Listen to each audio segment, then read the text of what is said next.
Boa tarde, Brasil. Sejam bem-vindos a mais um programa das suas tardes de domingo. É um prazer estar aqui novamente para apresentá-lo a todos vocês. Nosso telefone vai ficar sempre no seu vídeo.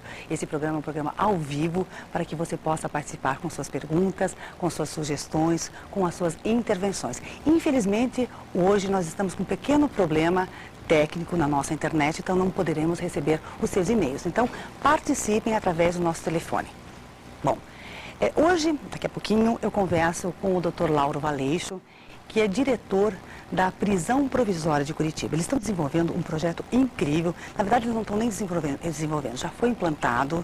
É um programa Bem Viver de ressocialização dos detentos. Muito sucesso no programa, felizmente, excelentes resultados e é inédito no Brasil. Converso também com uma artista plástica que vai ministrar um workshop de pintura que, segundo ela, você não precisa ter técnica nenhuma, você não precisa ter aprendido nada de pintura, você vai lá, pinta o seu quadro e vai com o seu quadro para casa. Ela vai nos falar sobre essa técnica e, de repente, você descobre aí um talento escondido, então uma outra possibilidade de um novo hobby para você. Mas é daqui a pouquinho, porque antes vocês conversam com o Olavo de Carvalho no Mídia Sem Máscara na TV.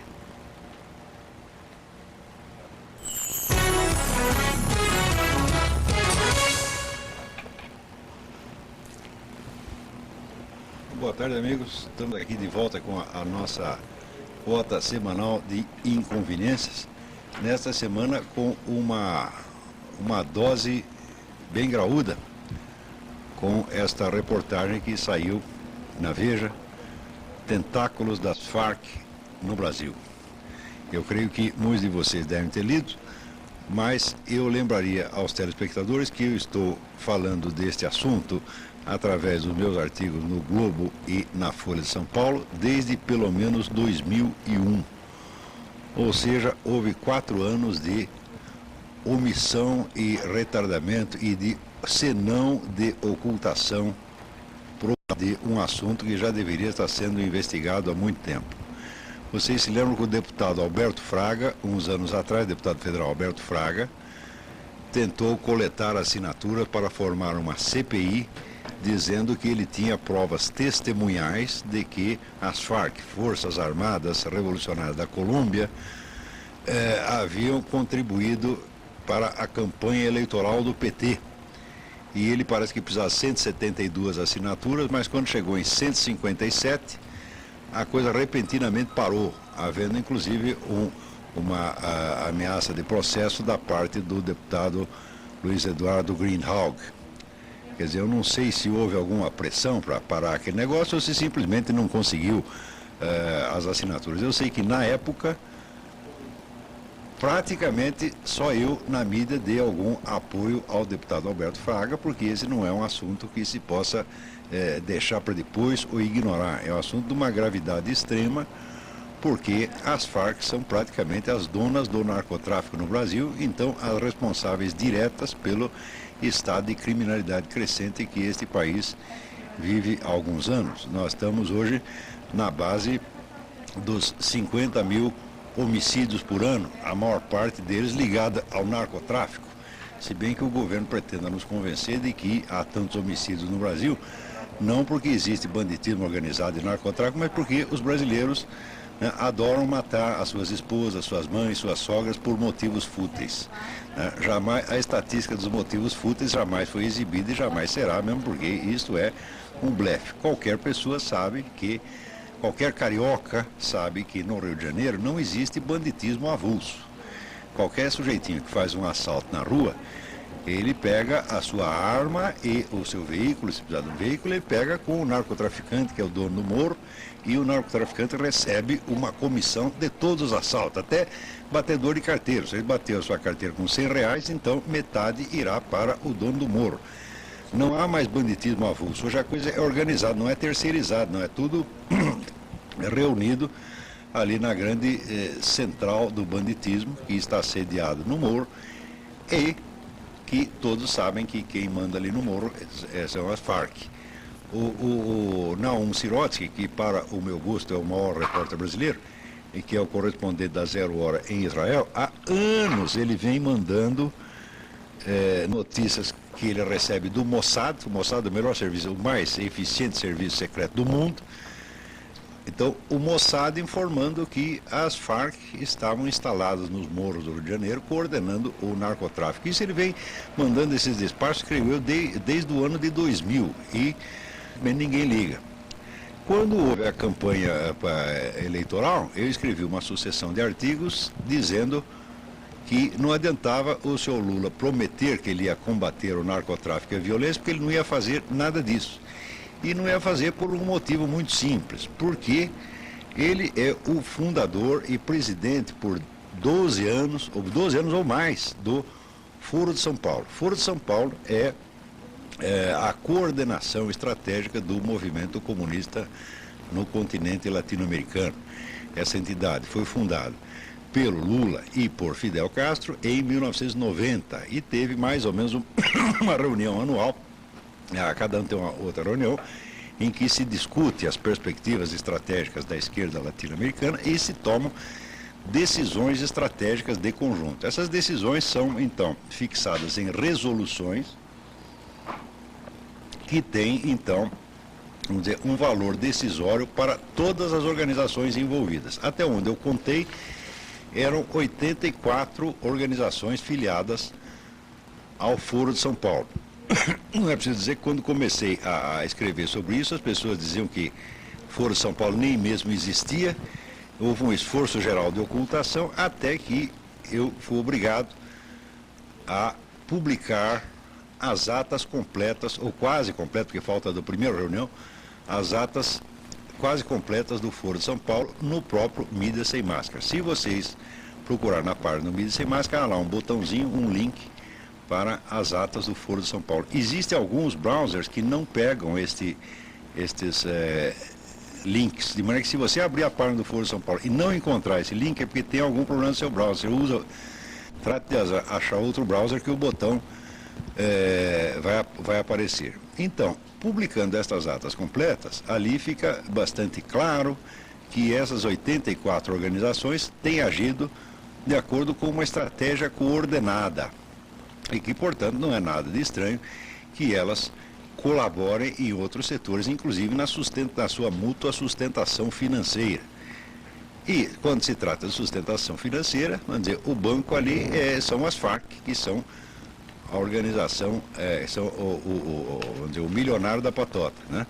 As Farc têm um orçamento superior ao de todas as Forças Armadas latino-americanas somadas e tem dinheiro suficiente para fazer, se quiser, todos os presidentes da América Latina. De modo que esta suspeita que aparece agora de uma ajuda financeira da Farc à campanha do Lula não tem nada de estranho. Precisa ver também se não deu sustentação financeira a Hugo Chávez, se não deu ao Kirchner e se não deu a todos que estão agora. Eu sei que uma ascensão simultânea dos partidos esquerdistas, socialistas e comunistas, em tantos países ao mesmo tempo, não sai barato.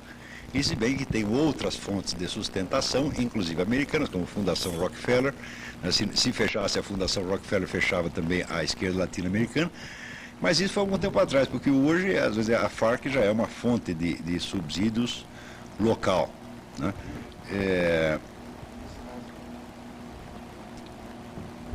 Existe um livro muitíssimo interessante chamado Red Cocaine, a cocaína vermelha. O autor é Joseph D. Douglas, com 2 S's.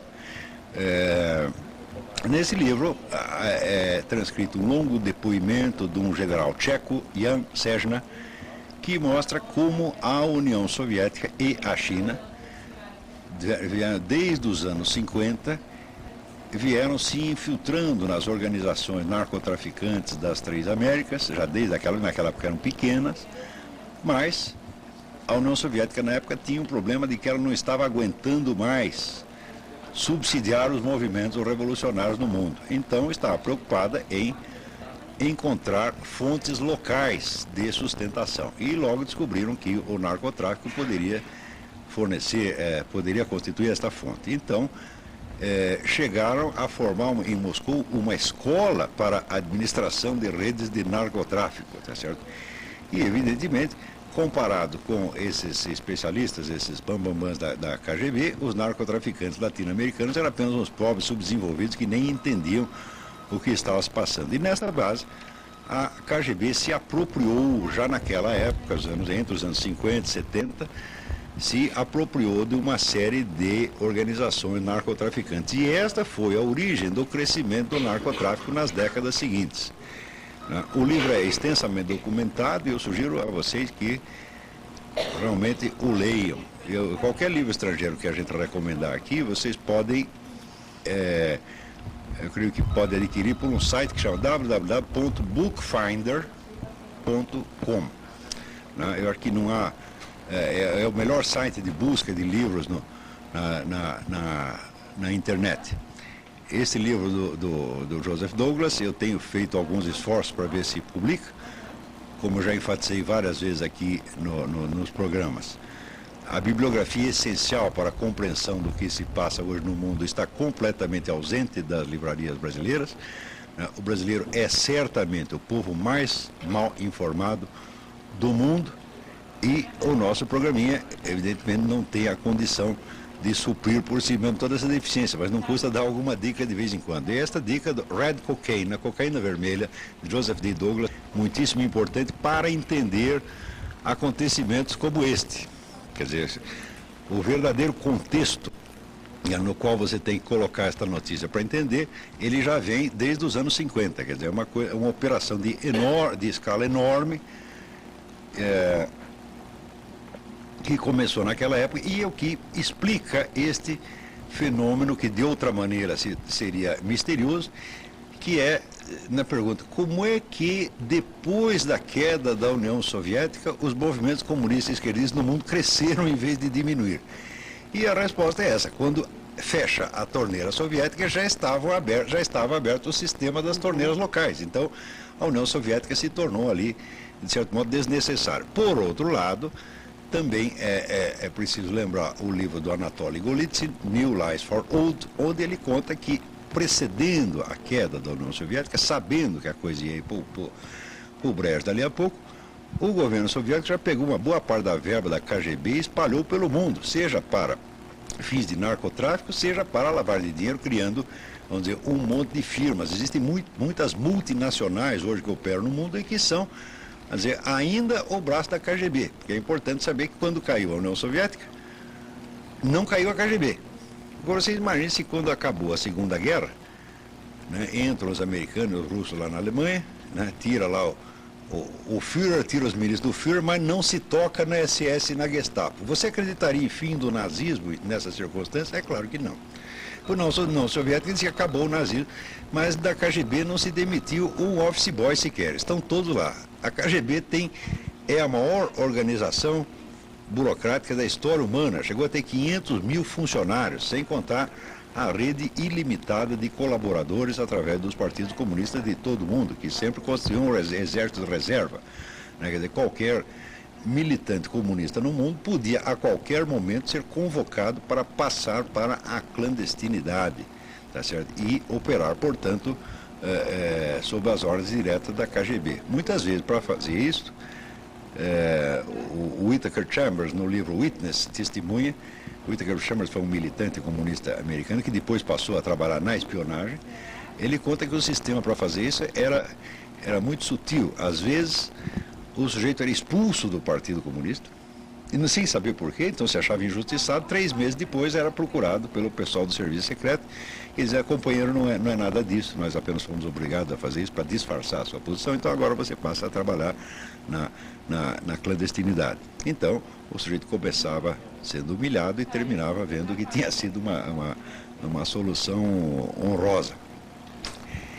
E a KGB jamais parou de funcionar, o seu orçamento não diminuiu, tá certo? Apenas ela passou a operar no exterior com muito mais intensidade, quer dizer, uma parte da verba dela que estava mais voltada para serviço local foi espalhada pelo mundo, e hoje tem essas várias firmas que são agentes, essas laranjas da KGB. Existe muita informação sobre isso no mundo, só não chega no Brasil. No Brasil as pessoas pensam que KGB nem existe mais, tá certo?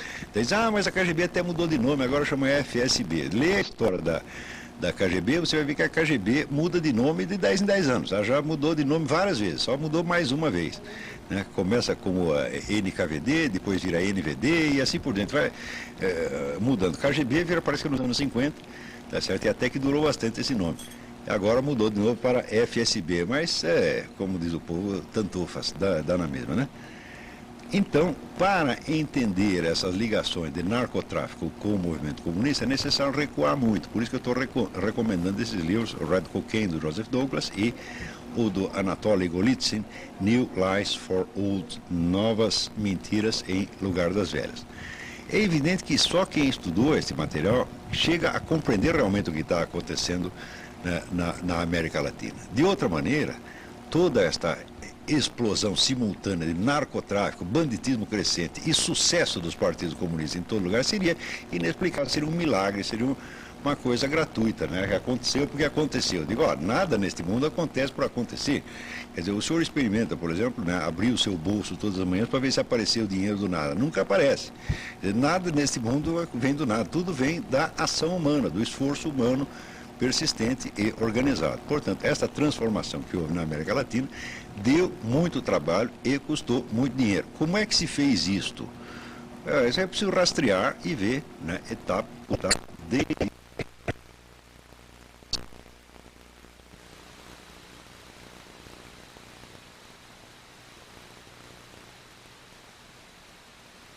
coisa. Então, a diferença, hoje em dia, não tem.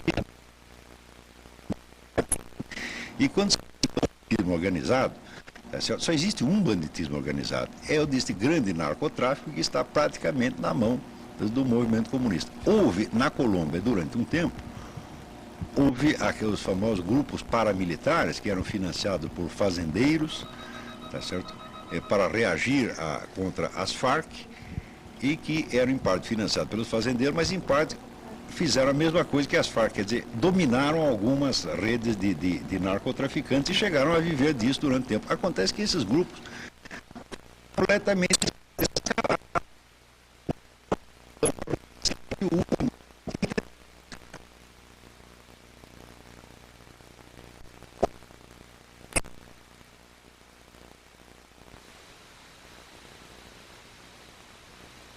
de troca de armas por cocaína. Pegava armas no Líbano, trazia para o Brasil, do Brasil passava.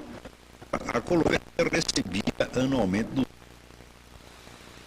no mercado local. Ele fez essa confissão detalhada perante o ministro do Exército da Colômbia na época. Quando chegou no Brasil, não disse mais uma palavra, quer dizer, trancafiaram o homem num presídio de segurança máxima e ele, não abriu mais a boca, tá certo? Tanto que depois da prisão do Fernandinho Beiramar, ainda as nossas autoridades dizem, não, nós não temos provas de que haja conexão entre o narcotráfico local e a Farc. Claro, não havia uma prova oficial brasileira, havia a confissão que ele fez na Colômbia, tá certo? Porque a Colômbia reprime o narcotráfico de fato, não é da boca para fora como aqui. Tá certo? A Colômbia tem um presidente de verdade, que é um sujeito que depois de anos na presidência tem 82% de aprovação, tá certo? Porque é um homem valente que tem enfrentado, né, as Farc. Agora o nosso aqui tem 82% de aprovação na primeira semana, depois vai caindo até chegar no zero, né? Então, na época já havia essa prova, tá certo? Depois teve este saiu do ar, o que aconteceu?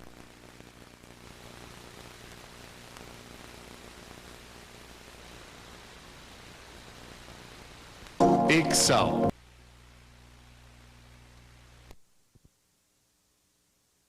Um problema técnico. Não foi uma conspiração das Farc, fiquem tranquilos, né? Foi apenas um raio que caiu aqui perto. Ainda estamos seguros? Ainda estamos seguros. Então, está dizendo que essa conexão entre as Farc e o narcotráfico local, elas são uma coisa, conexão Farc-PT é outra, tá certo? Elas estão ligadas entre si, mas tudo isso precisa estudar com cuidado, não é uma questão de sair xingando as pessoas e acusando levianamente, não é isso não. Veja, para tornar ainda mais evidente estas conexões das Farc com o narcotráfico local, Houve 2 anos atrás a prisão, há 3 anos, a prisão do traficante brasileiro Ney Machado. Ney Machado, aqui tem uma notícia dada pela 0 Hora do dia 10 de março, 0 Hora de Porto Alegre do dia 10 de março, em que conta que Machado foi condenado na Colômbia por formação de quadrilha em associação com as Forças Armadas Revolucionárias da Colômbia. Ney era sócio do traficante carioca Fernandinho Beiramar.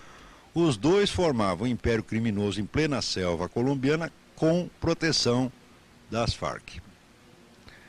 Então, aí começa a ficar mais clara essa ligação, porque a prisão e a confissão do Ney Machado na Colômbia confirma exatamente o que o Fernandinho Beiramar.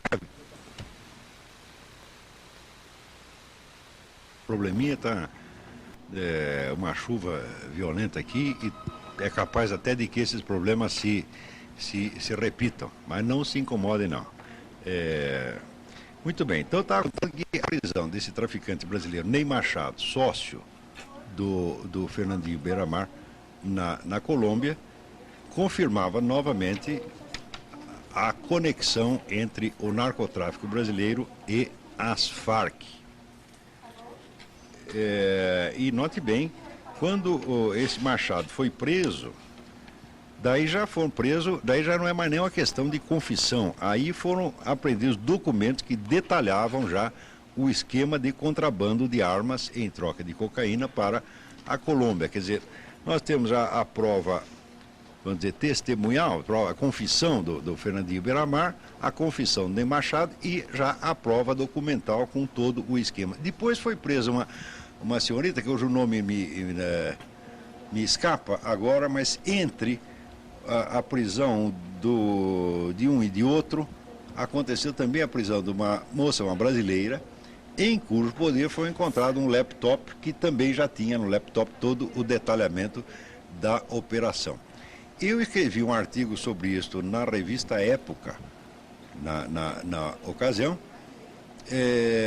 resumindo uma investigação feita por um repórter americano, creio que da Associated Press, em que ele já detalhava assim até o aeroporto do Líbano, onde eram entregues essas armas, essa coisa toda. Durante todo este tempo, o nosso governo esteve fazendo vista grossa. Vista grossa como? Por um lado, ele se recusa a declarar as Farc oficialmente como uma organização narcotraficante e terrorista. Para o nosso governo, as Farc são combatentes pela liberdade.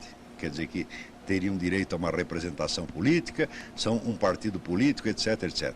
Então, é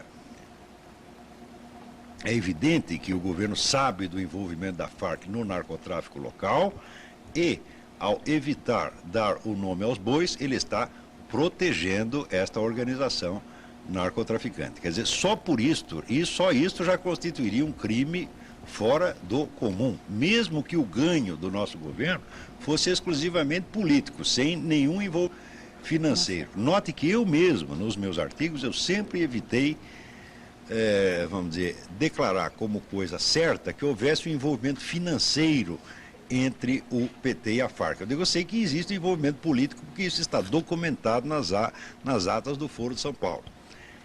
Era possível, dizia eu, que também houvesse um envolvimento financeiro, e dizia que isso era possível porque o deputado Alberto Fraga dizia ter provas testemunhais a respeito, mas nunca afirmei taxativamente que houvesse. Quer dizer, não, isso aqui existe, essa suspeita, isso tem que ser investigado. Mas, evidentemente, nada foi investigado. Quer dizer, essa ocultação empreendida pela mídia brasileira durante todos estes anos, ela por si já constitui um fenômeno altissimamente esquisito, como nunca houve na história da mídia universal. Quer dizer, todos os jornais, todos os noticiários de TV, todos fazendo de conta que não sabem de uma coisa que todos sabem perfeitamente bem. Isto nunca aconteceu na história do jornalismo mundial. Mas daqui disso eu vou voltar a falar daqui a pouco. Vamos continuar aqui no envolvimento da Farc com o PT, tá certo? Ao mesmo tempo, você vê aqui, sai na revista Veja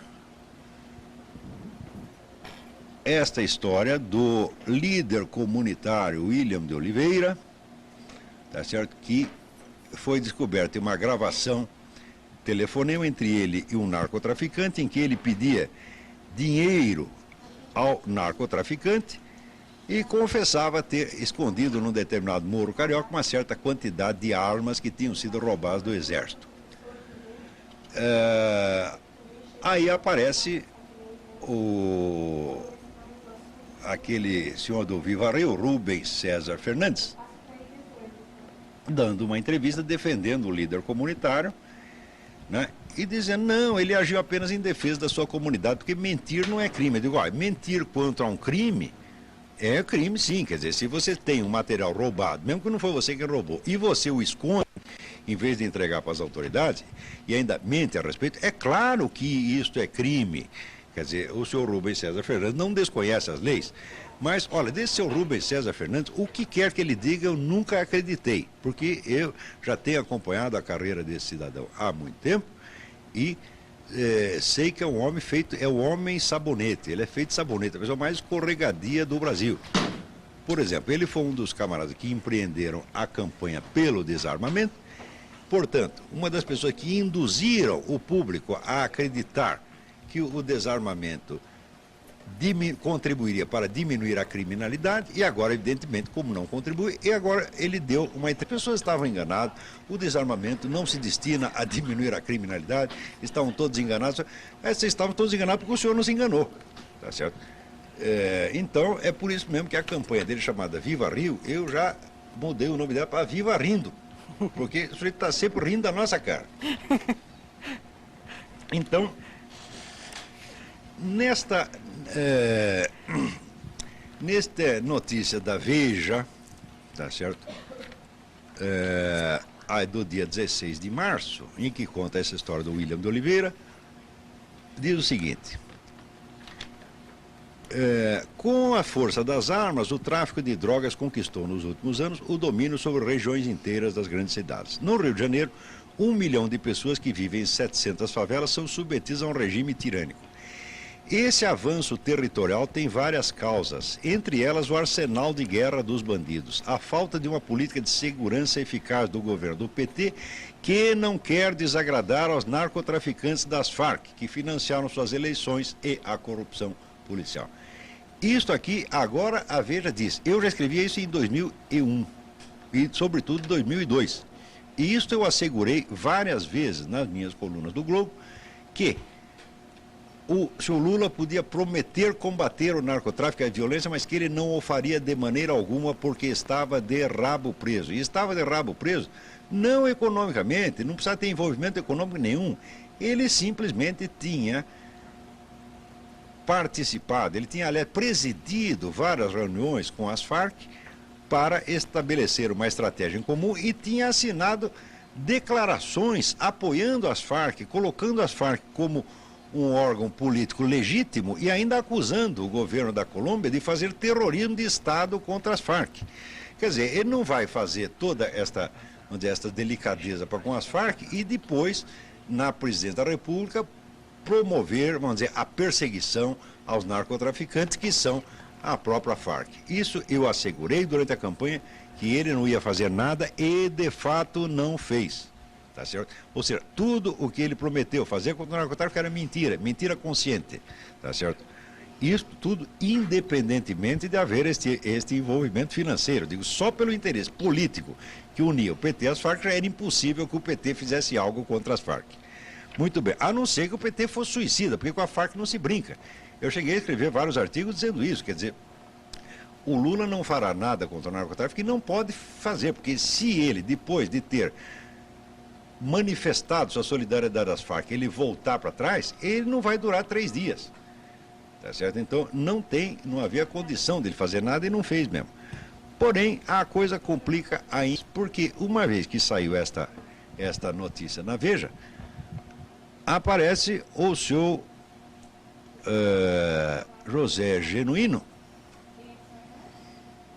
dizendo que é tudo mentira, que o PT não recebeu dinheiro nenhum das Farc.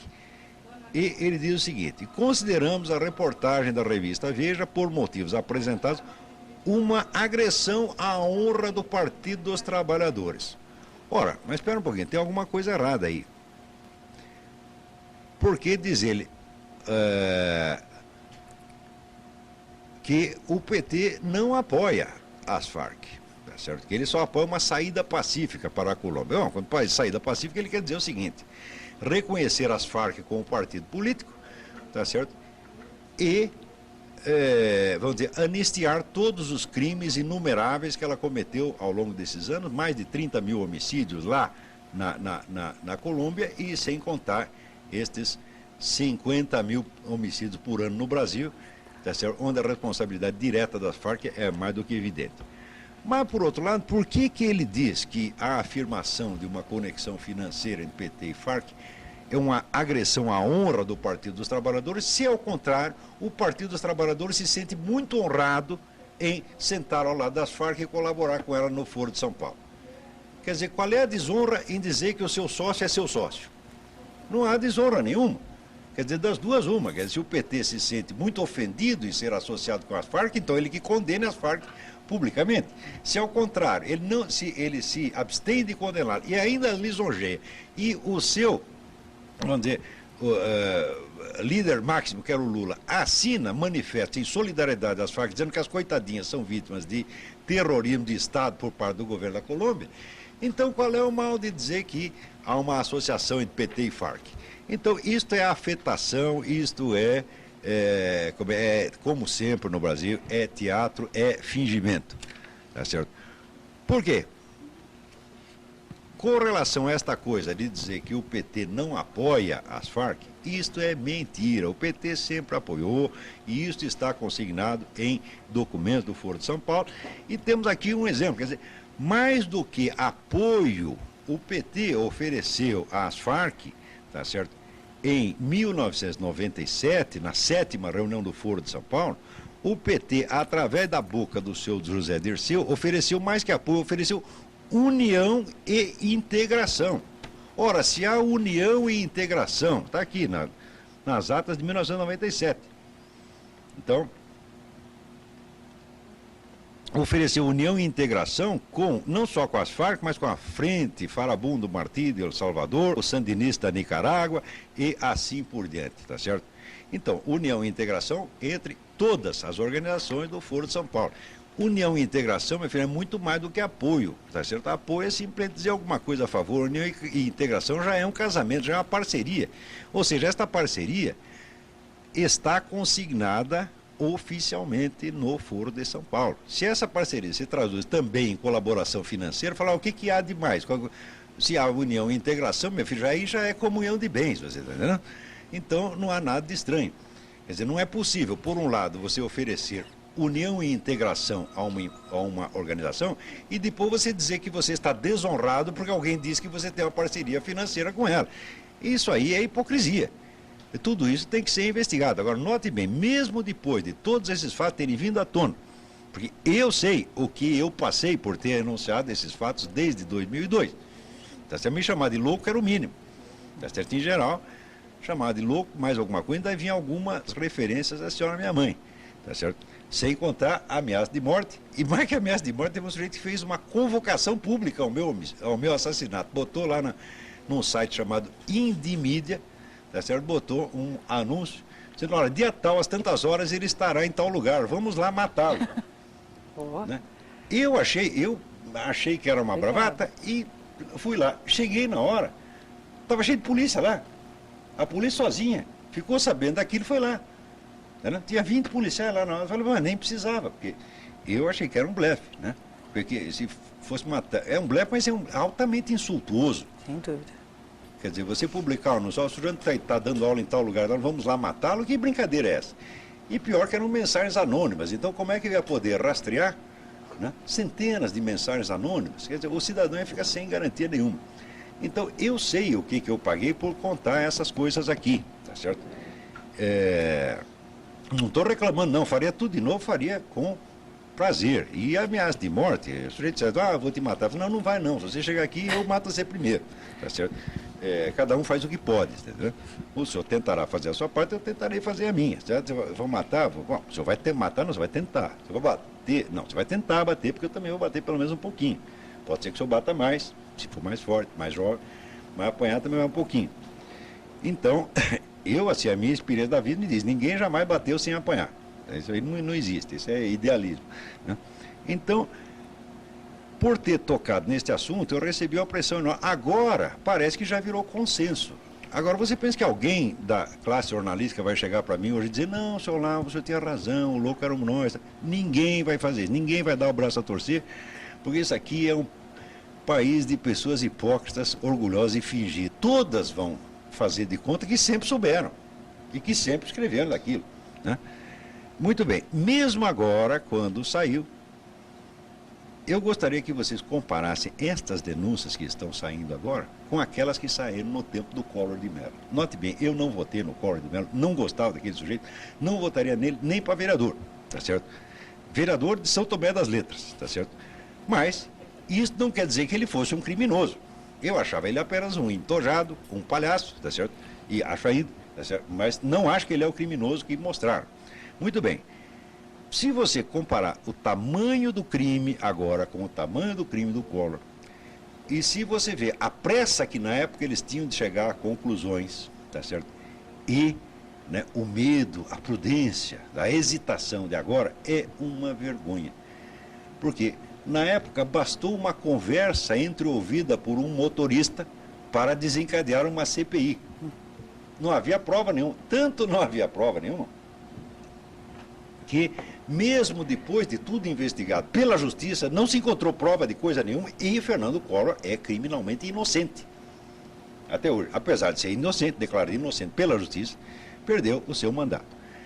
Ao se denunciar um crime incomparavelmente maior, no qual estaria envolvido o PT, até mesmo a revista Veja trata de amortecer, dizendo, olha, nós aqui descobrimos, né, um documento e testemunhos de que o senhor Olivério Medina, representante das Farc, prometeu 5 milhões de dólares para a campanha do PT e foi aplaudido na reunião. Mas nós não temos prova de que o dinheiro chegou efetivamente lá.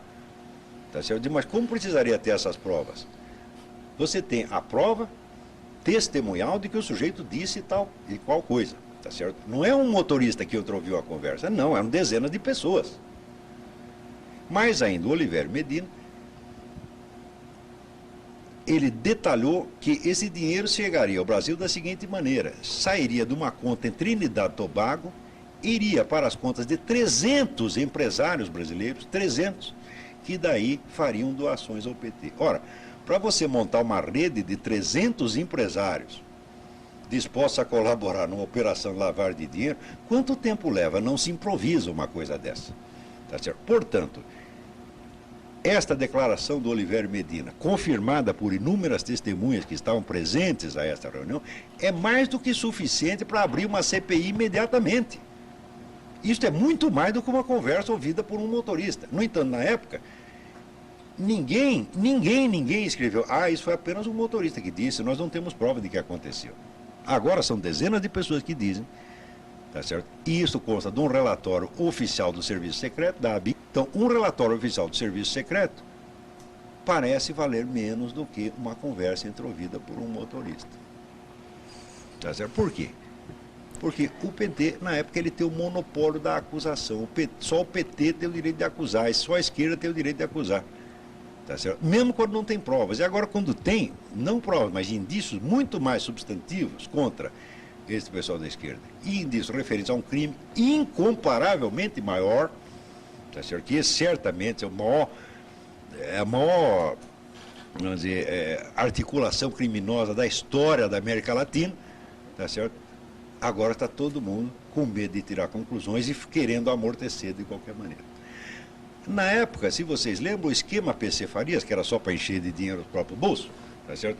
Envolvia o quê? Umas dezenas de pessoas, 2 ou 3 dezenas de pessoas. E na época, com isto, tá certo?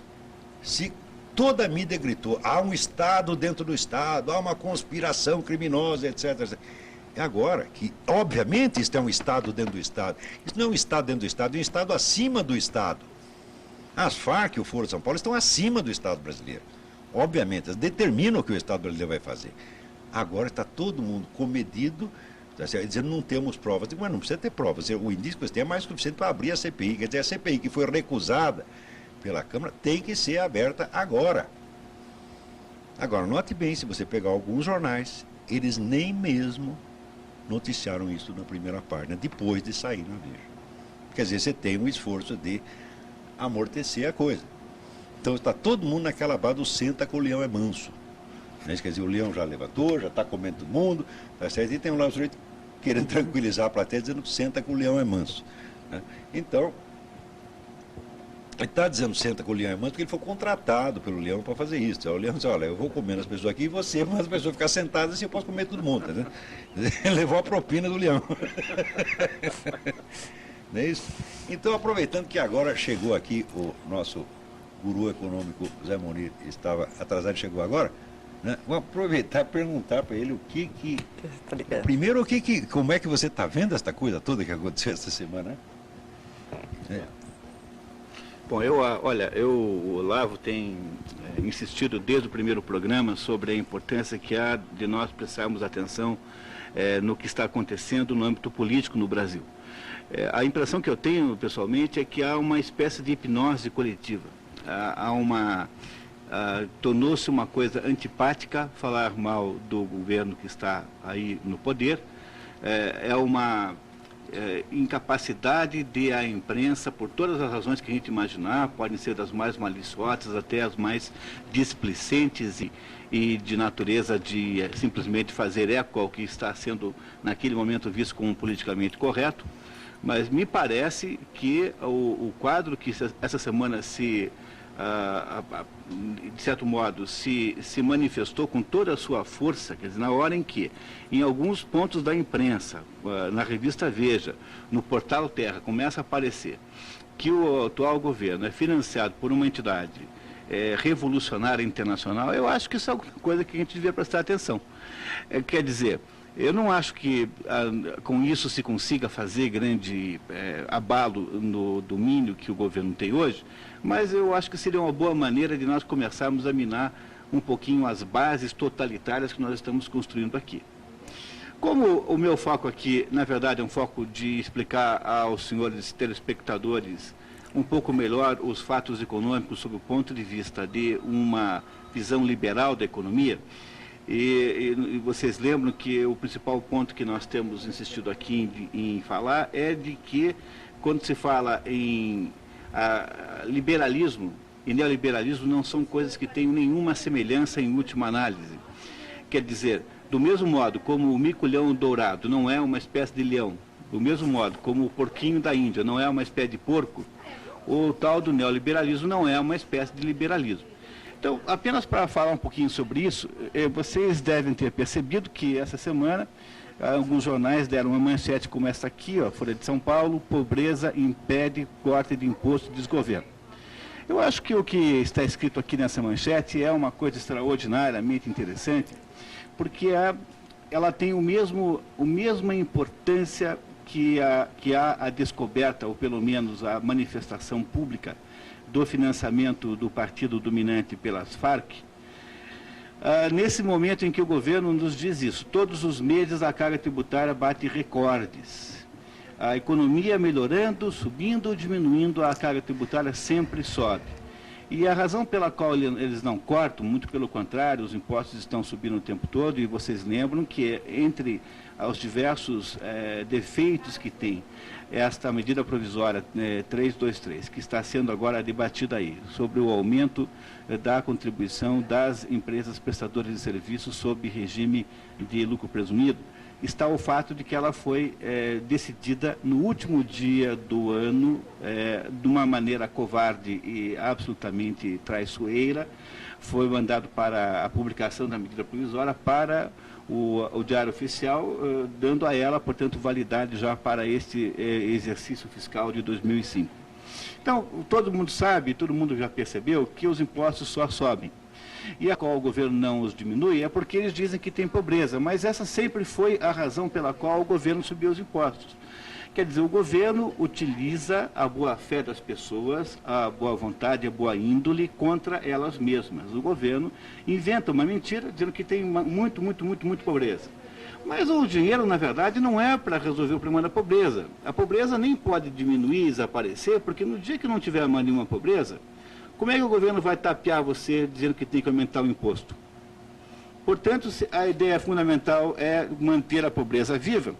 E quando você olha um pouquinho mais também na mesma imprensa, no dia 20 de fevereiro, no Estadão, tem aqui uma outra informação dizendo que o gasto da União subiu 57% em uma década, já descontada a inflação desses últimos 10 anos. Ou seja, a partir do momento que o Brasil colocou no poder governos de natureza índole esquerdista, de natureza, seja um esquerdismo light como é o do PSDB, seja um esquerdismo hard como é o do PT. Na prática, o PSDB e o PT tocam a mesma música esquerdista. Um toca com quarteto de câmara e o outro toca com conjunto de pagode, mas não deixa de ser o mesmo enredo, é a mesma música, é o mesmo assunto. Qual é a ideia fundamental deste tipo de atitude perante a economia do país? Primeiro, você diz que o país vai muito mal e que os problemas sociais são imensos, muito maiores do que as pessoas pensam. E mesmo quando o IBGE aparece com a notícia de que há mais obesos do que magros, que, portanto, o problema quase não é mais de miséria, isso não tem importância nenhuma, porque, de modo geral, ninguém faz ligação entre causa e efeito. Quer dizer, a ideia, a conversa de que a pobreza impera no Brasil e que o Brasil é um país de miseráveis, que é um engano extraordinário sobre inúmeros fatores. Começa com a incapacidade que tem de discriminar quem fala isso sobre quem é pobre e quem está pobre. Essa distinção é muito importante e ela significa o seguinte: se você ajudar essas pessoas que estão pobres e que não são pobres, desse a elas uma oportunidade econômica, elas teriam uma extraordinária capacidade de saírem da pobreza por sua própria conta. Que é o único jeito decente que tem de alguém sair da pobreza, quando o sujeito chega e diz assim: olha, eu consegui um emprego, eu consegui trabalhar, eu consegui trazer dinheiro para casa. Qual é a visão desta maneira, o que está por trás desta visão de que acha que há uma enorme quantidade de miséria e pobreza no Brasil e no mundo, e que para isso é necessário que o Brasil tenha a maior carga tributária do planeta, quase, considerando os países em desenvolvimento, nós temos a maior carga tributária do planeta, sem dúvida nenhuma. Ora, é uma maneira de problema para produzir o financiamento de uma máquina de Estado extraordinariamente grande que não para de crescer e que é essencialmente o objeto de toda a carga tributária. Por que o governo cobra impostos? Para poder financiar a estrutura governamental, essas milhares e milhares de pessoas que vivem, têm emprego garantido no governo federal, estadual e às vezes municipal. No municipal é menos, porque todo o problema é de natureza decrescente, de cima para baixo. Quanto mais perto do governo federal, pior é a situação. Nos municípios é menos ruim, porque os municípios, por natureza, são pobres. O Brasil tem 5.560 municípios, alguma coisa assim, a maioria é miserável. Mesmo assim, lá há algum problema, eles não deveriam existir, em princípio, a maioria deles não faz sentido econômico, político, social nenhum. Mas aí estamos falando de um outro problema. Quer dizer, o problema fundamental é que a máquina governamental em Brasília, chamada governo federal, ela precisa de uma quantidade pantagruélica de recursos para sobreviver. E para que eles possam tirar isso, para que eles possam retirar isso das pessoas que trabalham, das pessoas que estão fazendo, afinal de contas, o esforço de geração de riqueza, é preciso inventar uma desculpa absolutamente indiscutível, que é a ideia de que há uma enorme pobreza em torno de nós o tempo todo e que essa pobreza só pode ser resolvida pelo Estado e por mais ninguém. Então, aí, quando você escuta o que eu estou dizendo, você compreende por que é que a primeira palavra, a primeira frase que foi dita pelo atual presidente da República, depois que tomou posse, foi que iria inventar um programa chamado Fome Zero, já que no Brasil haveria 40 milhões ou alguma coisa assim de miseráveis absolutos. Mas é claro, né, você precisa fazer o proselitismo de uma bobagem, de uma mentira, e, sobretudo, para poder, com isso, viabilizar uma intervenção do Estado que só é possível graças à expropriação dos recursos das pessoas que trabalham. Bom, qual é o resultado dessa situação toda? Quando o governo expropria o dinheiro das pessoas que trabalham e gasta com ele mesmo, ou seja, financiando os seus quadros, os seus militantes, os seus burocratas, o governo, com isso, faz o quê? Ele impede que a sociedade funcione tão bem quanto deveria. Então, quando uma empresa tem uma carga tributária enorme sobre o seu faturamento, ou sobre o seu lucro, ou sobre as duas coisas, ela não consegue aumentar as suas operações, não consegue investir, não consegue crescer. O resultado disso é que os pobres aumentam, porque justamente não se deixou que o mundo real, da economia real, resolvesse. E quando aí os pobres aumentaram, o governo aparece pedindo mais dinheiro, porque justamente agora o problema está maior. Mas o problema foi causado desde o início por ele próprio. Veja, o que se faz no país é usar a sua boa vontade, a sua boa índole, o seu sentido, os seus sentimentos, a sua sensação, os seus espíritos, o seu espírito humanitário, as suas virtudes morais, contra o próprio consumidor e contra o próprio contribuinte. E isso não é uma coisa de modo nenhum nova, e se você seguir, se vocês tiverem a paciência de ouvir mais um pouquinho, e se vocês seguirem a história do Estado brasileiro a partir do governo Juscelino Kubitschek, vocês entendem perfeitamente isso. Quer dizer, no fundo, todos os problemas brasileiros nascem do fato de que existe uma coisa aqui, chamada governo-Estado, que acha que tem que exercitar uma atitude paternalista e arrumar a vida de todo mundo. Essas pessoas que estão penduradas no Estado ou estão por aposentadorias indevidas, é claro que eu queria muito deixar claro que há muitas pessoas que sempre fizeram muito pelo Brasil e que, obviamente, estão vivendo do Estado de modo legítimo. No entanto, durante a história do Brasil, o que você vê, na verdade, é um processo de pendura de todo mundo no Estado. Ou seja, o Estado sempre foi uma entidade que gastou muito mais do que podia. O Juscelino Kubitschek inventou uma maneira de resolver esse problema, que foi a maneira foi uma maneira, podemos dizer assim, foi a invenção do cheque sem fundo legítimo. Quer dizer, quando o governo, nos períodos inflacionários, emite dinheiro para poder financiar as despesas que ele não pode ter, então ele inventa uma espécie de cheque sem fundo. Os outros não podem emitir cheque sem fundo. O cheque sem fundo que o governo emite é emitir moeda falsa, ele emite dinheiro, papel pintado em quantidades maiores do que devia. Mas na medida que se implementou no Brasil, e aliás foi feito isso com muita boa índole, com muito bom sentido, sem nenhuma malícia, quando foi inventada no Brasil a correção monetária, ou seja, a indexação, o que aconteceu é que aquele processo de emitir cheque sem fundo passou a ser dividido com todo mundo. Quer dizer, o governo emitiu o cheque sem fundo da moeda falsa e todo mundo aumentava o seu próprio preço, que vem a ser a mesma coisa. E o nome o resultado dessa confusão, dessa emissão cruzada de cheque sem fundo, chama-se inflação. Chega o plano real. No plano real, todo mundo, então, combina de não emitir mais cheque sem fundo monetário, quer dizer, todo mundo combina de não produzir mais moeda acima de uma certa quantidade. O governo ia ter que ter, finalmente, uma coisa que os economistas chamam de disciplina fiscal. Como é que o Estado resolveu? Quem está me ouvindo e que tem as suas despesas e as suas dificuldades aí econômicas, o que é uma coisa normal, toda vez que você tem que reduzir dramaticamente a sua renda, por exemplo, quando alguém perde, o que você faz é tomar medidas equivalentes no âmbito da despesa. Você vai lá, vende um carro se tem dois, se tiver um só, compra um mais barato, fica sem nenhum, muda para um apartamento mais barato, enfim. O governo federal, obviamente que não fez nada disso, porque afinal ele vive de estabelecer esse tráfico de influências e de apadrinhamentos. E o governo federal, então, fez o quê? Quando veio o plano real, em que não havia mais a emissão de cheque sem fundo monetário. O governo criou uma maior carga tributária que você possa imaginar e aumentou a taxa de juros às estrelas justamente para fazer o quê?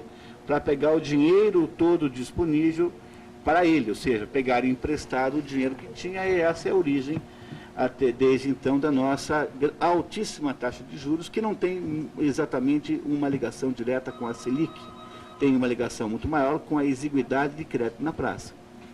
Pois o processo passou a ser, portanto, um processo insustentável, que é mais ou menos assim. Nós temos que imaginar que esta entidade chamada Estado, que não produz riqueza nenhuma, ele não planta soja, ele não produz limpeza de automóvel, ele não produz automóvel, ele não produz comida de nenhuma espécie, ele não veste ninguém. Essa entidade chamada Estado, que quer ficar cada vez com mais dinheiro, mais dinheiro, mais dinheiro, passa a ser sustentada numa espécie de regime escravocrata pelos outros. Mas é muito mais grave do que isso, porque, além de ser um absurdo em si, o Estado, então, arroga-se o direito de dar golpes nas pessoas. Por exemplo, no dia 31 de janeiro, mandar uma medida provisória sorrateira, covarde para o Diário Oficial, para impedir que haja qualquer espécie de debate, qualquer reação das pessoas. Ou seja, a coisa passou a ser um processo de absoluta escravatura. O Estado brasileiro escraviza as pessoas que trabalham. E como é que as pessoas que trabalham aceitam que isso aconteça? Porque as pessoas do trabalho veem aqui, na manchete do jornal, que tem pobres, e elas não têm coragem, porque sensibilizadas pelos seus sentimentos morais, de se colocar contra isso. Mas saiba você que, na verdade, os pobres que estão sendo atendidos pelo governo são o próprio governo. São os pobres do próprio governo que precisam da sua contribuição tributária cada vez maior para que eles possam cada vez mais crescer a máquina burocrática que é composta na sua maioria por verdadeiros vagabundos remunerados. Estou dizendo com toda clareza isso. Gente que não produz nenhum benemérito, nenhum benefício à sociedade. São pessoas cheias de direitos de greve, disso, daquilo, e que fazem, então, uma ficção de que estão trabalhando, quando, na verdade, elas só estão gastando dinheiro. Quer dizer, uma diferença muito entre você realizar operações e movimentações que custam recursos, que é o que eles fazem, e o ato de produzir uma plantinha ali que vai gerar, nem que seja lá, um galinho de hortelã. Pois o Brasil precisa dar um jeito nisso, porque se nós não fizermos isso, que é preciso que vocês saibam que não há modo do Brasil crescer. Estamos agora aí completamente aí hipnotizados por esta ideia de que o Brasil agora vai crescer 5% ao ano. Não vai. O economista Paulo Rabelo de Castro desenvolveu uma imagem que dá uma exata ideia do que está acontecendo no Brasil em termos de crescimento econômico. Ele compara a economia brasileira com uma roda gigante. Uma roda gigante, você pode estar sempre num ponto diferente, ou seja, você sai do chão e vai até um ponto máximo e depois volta. Mas, em última análise, você não foi a lugar nenhum, você apenas rodou, subiu e desceu, subiu e desceu. A economia brasileira é mais ou menos assim. Se você pegar o zero de crescimento do ano passado, somar com 5 desse ano, dá 2,5%. E 2,5% para o Brasil é ridículo para uma economia internacional que está crescendo a 4%, 4,5% em média.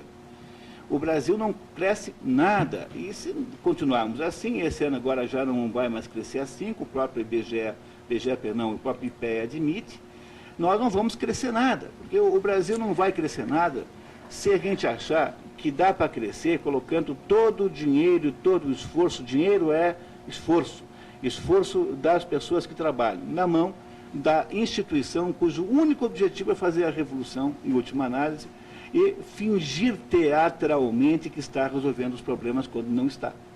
Pois o que o Brasil precisa é colocar o dinheiro na mão das pessoas que trabalham de fato. E só se consegue isso com o quê? Reduzindo dramaticamente a carga tributária. E não só a carga tributária, todos os empecilhos de natureza corporativa, toda a legislação trabalhista tem de ser revista, de preferência jogada totalmente fora. Eu sempre digo que o melhor jeito de fazer isso não é ficar brigando com a legislação, mas é estabelecer que os direitos reclamáveis nunca podem ter mais do que 3 meses de idade.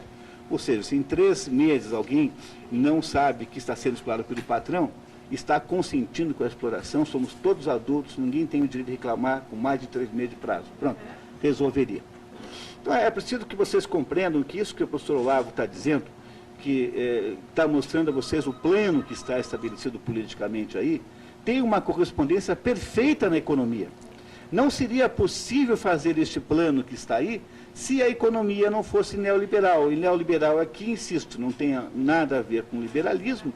Neoliberal é apenas uma maneira que tem o Estado totalitário moderno de deixar os caras trabalhando e depois produzirem a maior expropriação possível via carga tributária que o Estado conseguir. Ora, não é exatamente isso que nós estamos vivendo aqui? É exatamente isso. Então é fundamental a gente parar de confundir as palavras. Neoliberalismo é um estratagema de governo totalitário. Não tem nada a ver com o liberalismo de Ludwig von Mises, com o liberalismo de Böhm-Bawerk, não tem nada a ver com o liberalismo de von Hayek, não tem nada a ver com nenhuma escola liberalista contemporânea. Ele é, na verdade, uma enorme empulhação e uma absoluta farsa para dar a impressão de que o Estado agora abandonou os seus princípios e os seus desejos totalitários, mas é o contrário que acontece. E eu queria muito que vocês compreendessem, sobretudo as pessoas que nesse momento estão lutando para derrubar a medida provisória do aumento do imposto sobre prestação de serviço, sobre os prestadores de serviço, que mesmo que nós consigamos fazer isso, quer dizer, mesmo que se derrube isso, é preciso ficar alerta, porque haverá a cada curva da esquina, a cada curva da estrada, um novo perigo nos esperando. E eu sou capaz de fazer aqui uma profecia e dizer a vocês que o próximo modo como o governo pretende aumentar mais ainda a carga tributária será pela modificação do regime de cobrança da Previdência Social, da folha de pagamento, para o faturamento propriamente dito. Eles vão dizer que isso não vai gerar mais imposto, mas depois que gerar, eles vão dizer, ops, sinto muito, agora eu não posso mais descer, não posso mais diminuir, por quê? Porque o Brasil está cheio de pobres. Pobres que eles mesmos inventam para justificar a expropriação do seu dinheiro, do seu trabalho, do seu esforço. Mas é perfeito isso aí. É.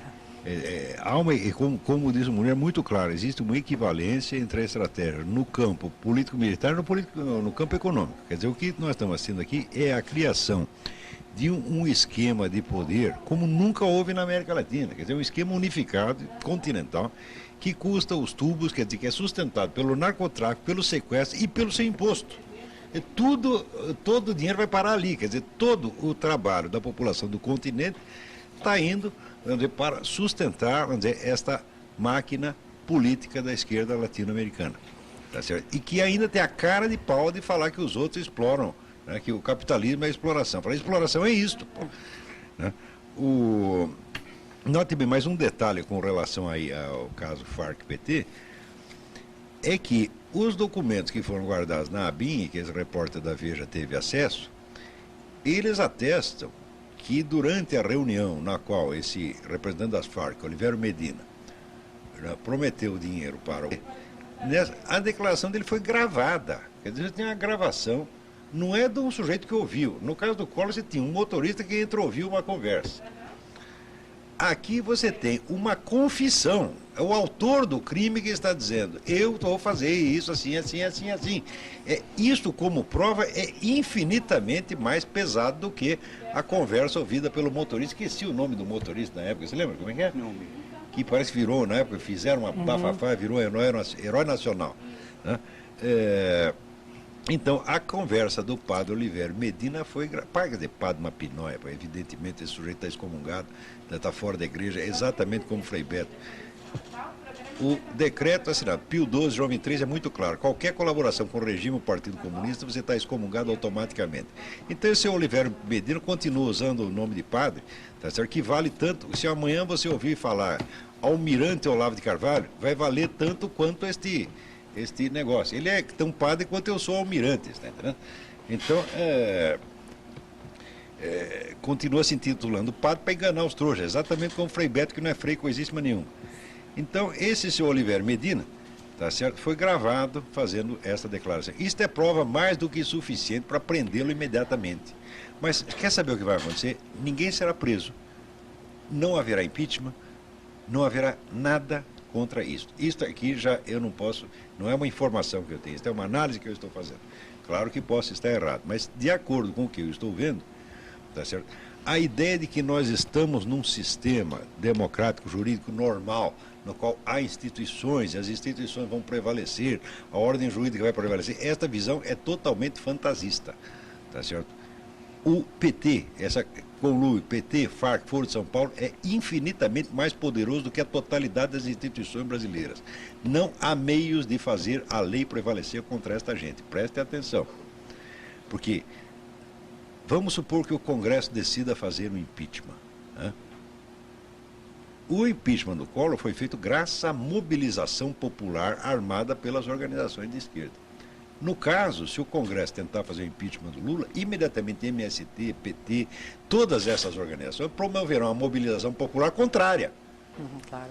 E o nosso Congresso tem homens suficientes, vamos dizer, para enfrentar a pressão popular? Não. Então, aquele que tem a militância organizada na mão tem o poder.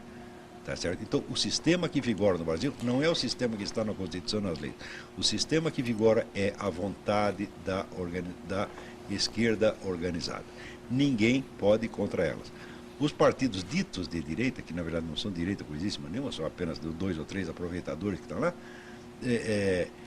eles consentiram que ao longo dos últimos anos o monopólio da militância, o monopólio da organização popular ficasse na mão da esquerda. E agora não vão poder reclamar contra isso. Agora, se quiserem levantar sua cabeça, tá certo? Verão que eles vão estar tentando enfrentar uma espada de aço com uma espada de vidro ou uma espada de geleia. Tá certo? Não há condição. A força juntada já por esta gente é descomunal e incontrolável. E eles mesmo mantêm uma fachada de ordem jurídica que só funciona quando serve a eles. Portanto, este pessoal liberal, tucano, etc., etc., que acha que vai, vamos dizer, fazer um impeachment do Lula com esse negócio, vai fazer, eu duvido e faço pouco. Vocês se desarmaram, vocês são politicamente castrados, vocês entregaram tudo ao PT, à Farc, ao narcotráfico, à esquerda latino-americana. Agora haverá choro e ranger de dentes. Não foi por falta de conselho, né? Porque no tempo em que os partidos, por exemplo, este PFL ficava disputando carguinho e ministériozinho, tá certo? Numa época em que ele devia sair do governo, ficar contra e fazer oposição e organizar militância, na época que ele fazia isso, não fui eu que o aconselhei a fazer essa burrada, eu aconselhei o contrário. O que interessa é ter, os partidos têm que ser ideologicamente definidos e cada um tem que ter a sua militância e tem que ter os seus movimentos, etc, etc. Eles abdicaram de tudo porque queriam carguinho, dinheirinho, você está entendendo? Então, esta gente agora vai pagar pelo erro que fez. A esquerda latino-americana cairá efetivamente na mão deste esquema comuno-narcotraficante, tá certo? E aqueles que disseram na época, não, isso é paranoia, tá bom, agora vamos ver. Agora vamos ver quem vai chorar. O problema é mais, garanto, é mais para esta gente do que para mim. Olá, vamos às perguntas? Nossa, não vai dar tempo. Nós só temos 15 minutos de programa, 15 hein? 15 minutos tá bom. Né? Vamos tentar. Tem uma pergunta aí que eu li antes, que é um indivíduo perguntando se o Zé Monir escreveu algum livro. Escreveu sim, um livro Economia do Mais, que todo mundo tem que ler. Como é o nome da editora, Monir? Tríade Editora. Tríade Editora, Economia do Mais, não deixe de ler, tá certo? É um dos poucos livros sensatos de economia que a gente tem lido ultimamente. Olha, está chegando muitos comentários aqui, Luiz Alberto Jardim das Américas, parabéns ao programa, vocês têm o meu total apoio e outras pessoas também elogiando, já vão passar também. Uma perguntinha aqui para o Munir, do Francisco, do bairro Jabaquara.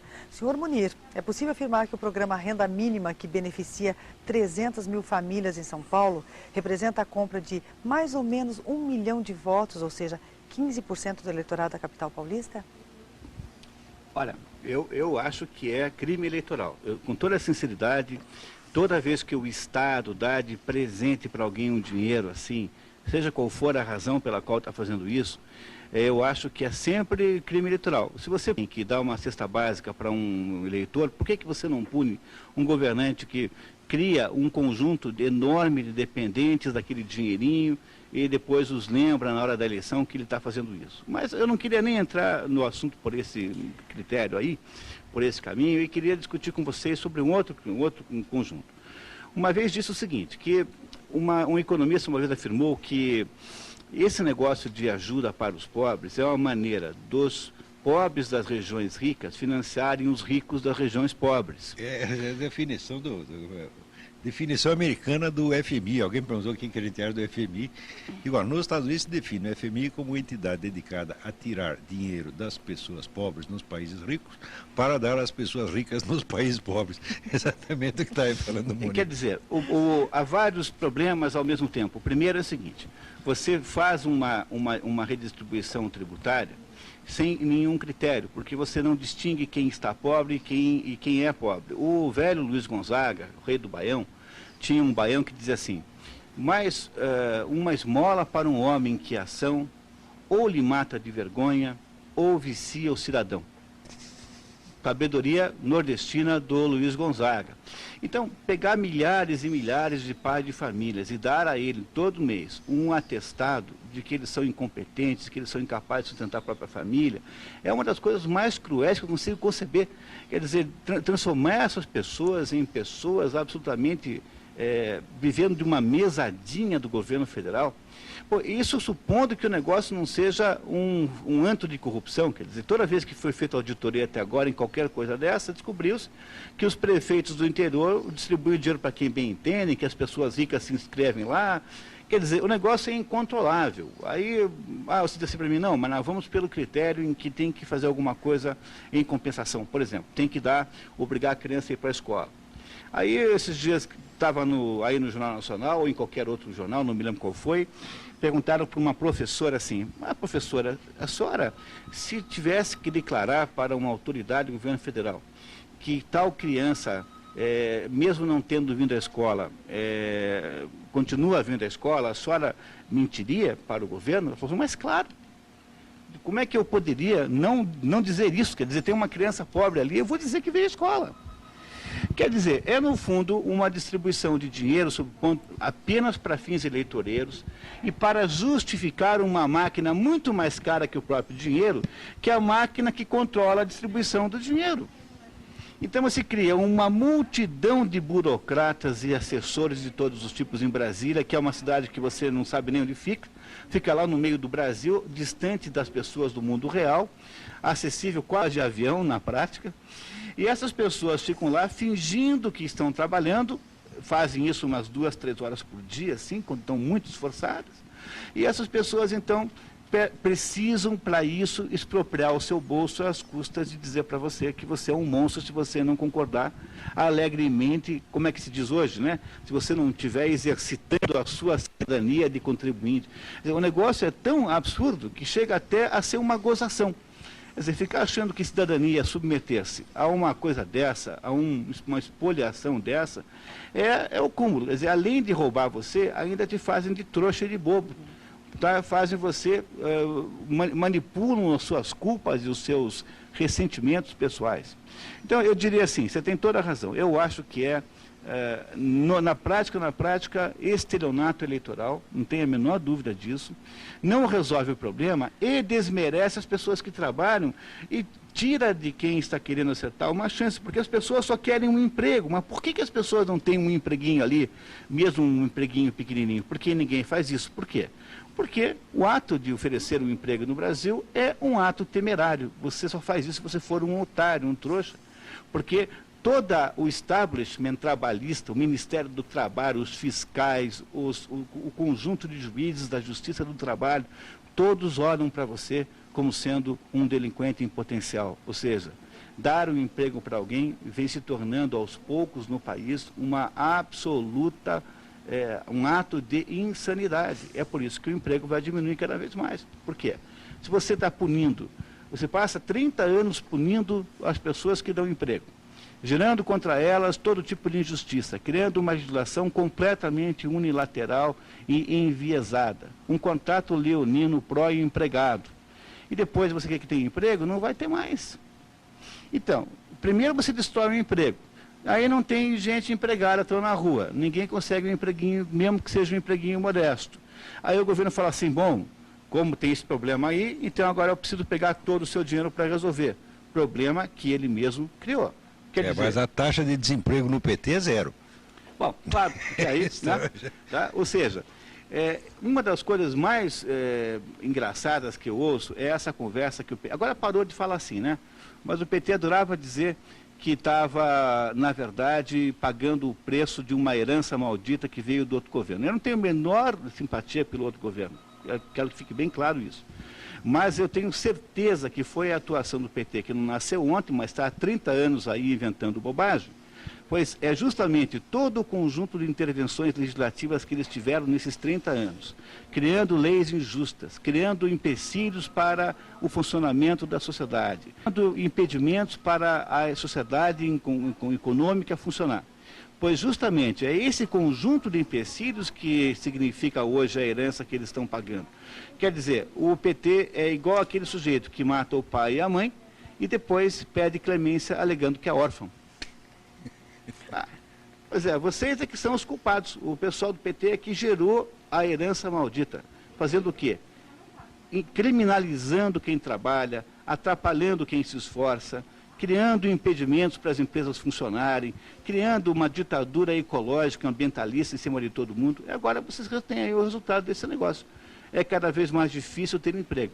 Talvez tenham feito isso porque queriam, no fundo, estatizar todo mundo, virar todo mundo funcionário público. Se for essa a ideia, acertaram, parabéns. Mas nós não seremos ricos, viu? Porque não é possível conceber um país de burocratas que enriqueça, porque o burocrata é um sujeito cuja preocupação existencial não tem absolutamente nada de civismo. A única preocupação que ele tem, fundamentalmente, é garantir a sua posição, o seu status de intocabilidade. Entre os burocratas há inúmeras pessoas decentíssimas, extraordinárias, mas é preciso se compreender que a corporação como tal não está aí para fazer o país funcionar. Está aí justamente para estabelecer obstáculos, obstáculos esses para os quais depois se cobrará um pedágio para a solução. É curioso, o pessoal esquece que, por exemplo, a Revolução Francesa, uma das causas básicas da Revolução Francesa foi o crescimento excessivo da burocracia estatal. Quer dizer, havia fiscal para tudo, tá certo? E milhões de impostos e aquilo crescendo, crescendo, crescendo. Bom, daí fizeram a revolução para acabar com isso, só que em vez de acabar com isso, o que fizeram? Veio mais imposto ainda e mais fiscal. E a França, desde então, nunca parou de cair. Quer dizer, um país que era, no século XVIII, o mais rico do mundo, tá certo? Nunca parou de cair, por causa disso aí. Quer dizer, se esses camaradas, esses burocratas, acabaram com a França, não vão acabar com o Brasil, pô? Olha, nós temos duas perguntas aqui, que eu acho que o Olavo já responde, que trata falando aqui das Forças Armadas, tá? O João do Jardim Botânico, ele pergunta, já que está sendo falado sobre as Farc, o que faz o Exército Brasileiro em toda essa conjuntura? E o Paulo do Portão diz que para esse ano foi cortado a verba do orçamento da União para as Forças Armadas.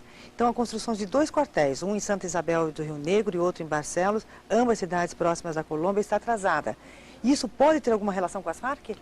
Olha, eu sinceramente não sei. O que eu vejo é que existe uma política constante, vamos dizer, do establishment esquerdista brasileiro, de tratar as Forças Armadas por uma via dupla. Quer dizer, por um lado, diminui verba, tá certo? E espalha denúncias falsas contra as Forças Armadas, quer dizer, faz uma política de enfraquecer e desmoralizar. Por outro lado, coloca dentro das academias militares, tanques militares, como por exemplo a Escola Superior de Guerra, coloca agentes intelectuais esquerdistas para convencer os militares de que se eles aderirem ao esquema, eles pararão de apanhar.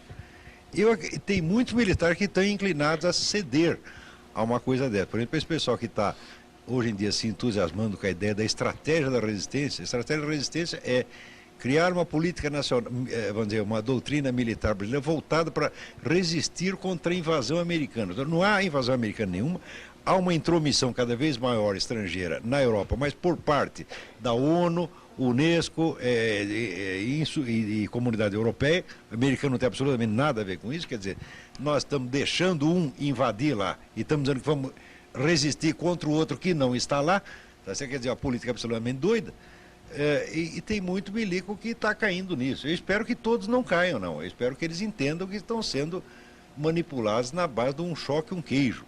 Quer dizer, a esquerda bate neles e os deixa sem verba por um lado. E por outro lado, fica lisonjeando. Não, se vocês aderirem aqui à estratégia da resistência, né, nós vamos recuperar a sua honra, etc, etc. A Força Armada não pode se deixar aviltar a esse ponto de aceitar esta oferta indecente, né?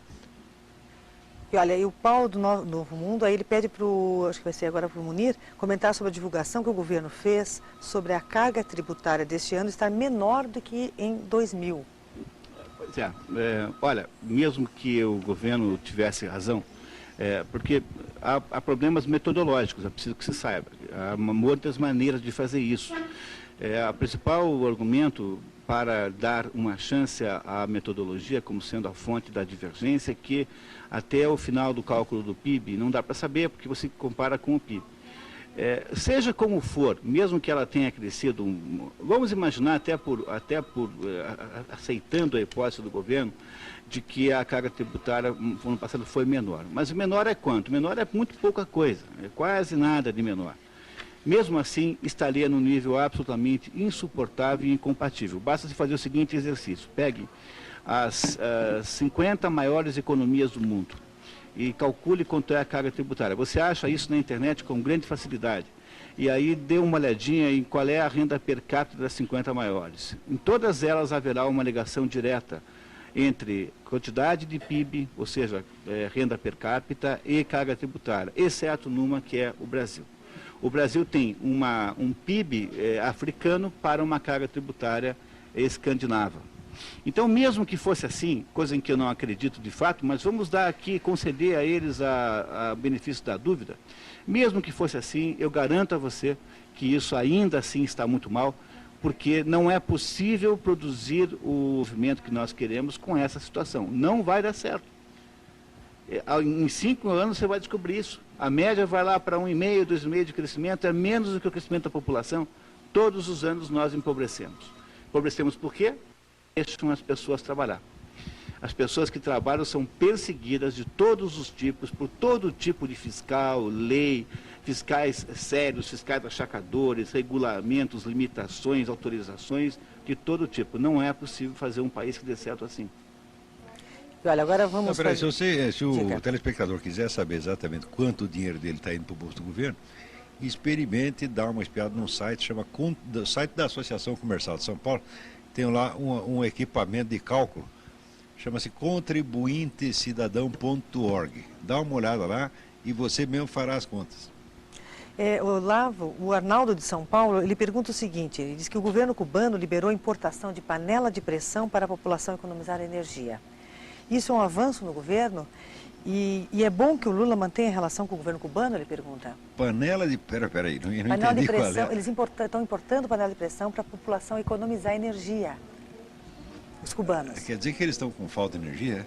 Mas em Cuba falta tudo. Né? O principal problema é o que vai colocar dentro da panela de pressão.